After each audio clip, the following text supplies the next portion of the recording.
Hi guys, இன்றைக்கி நம்ம ரொம்ப சிம்பிளான ஒரு ஸ்நாக் பார்க்கலாம். அதுதான் வெண்பூசணி ஹல்வா. முதல்ல வெண்பூசணியை நான் வந்து சின்னதாக எடுத்து கட் பண்ணி வச்சுக்கிட்டேன். கட் பண்ணி தோல் சீவ ஆரம்பிச்சிட்டேன். இப்போ நான் காய் சீவுறது மூலியமாக நான் வந்து பொடிசாக வந்து நான் சீவி எடுத்துக்கிட்டேன். இப்போ இந்த தண்ணியையும் இந்த காயும் நம்ம தனித்தனியாக பிரித்து எடுத்துக்கணும். பாருங்கள், இந்த சக்கை தனியாக வரணும், வாட்டர் தனியாக நமக்கு வரணும். இந்த தண்ணியை நான் ஃபில்ட்ரு பண்ணி தனியாக ஸ்டோர் பண்ணி வச்சுட்டேன். இப்போ நெய்யில் வந்து நம்ம முந்திரி பருப்பை வதக்கணும். முந்திரி பாருங்கள், நல்லா வதங்கின உடனே அதே நெய்யில் நம்ம வந்து எடுத்து வச்சுருக்கிற காயை வந்து நான் போட்டு நான் வந்து நல்லா அந்த பச்சை ஸ்மெல் போகிற வரைக்கும் நல்லா வறுத்து எடுத்த பிறகு இப்போ நான் சக்கரை போட்டேன். மெல்ட் ஆயிடுச்சு.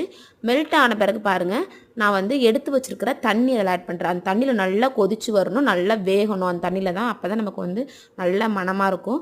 இப்போ நான் வந்து சக்கரை அண்ட் என்கிட்ட இருக்கிற கேசரி பவுடர் ஆட் பண்ணியிருக்கேன்.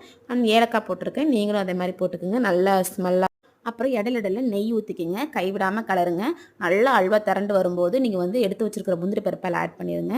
பாருங்கள், டேஸ்டியான ஒரு ஹல்வா வந்து ரெடி ஆகிடுச்சு பாருங்களேன். இப்போ நம்ம என்ன பண்ணலாம் அப்படின்னா, இது அப்படியே வந்து நம்ம வந்து ஒரு பவுலுக்கு ட்ரான்ஸ்ஃபர் பண்ணிடுறோம். ட்ரான்ஸ்ஃபர் பண்ணோன்னே இப்போ நம்ம சாப்பிட்டு பார்க்கலாங்க. ரொம்ப டேஸ்டியான ஒரு ஹல்வா ரெடி ஆச்சு. அடுத்த வீடியோவுக்கு ஃபாலோ பண்ணுங்கள். பாய் பாய்.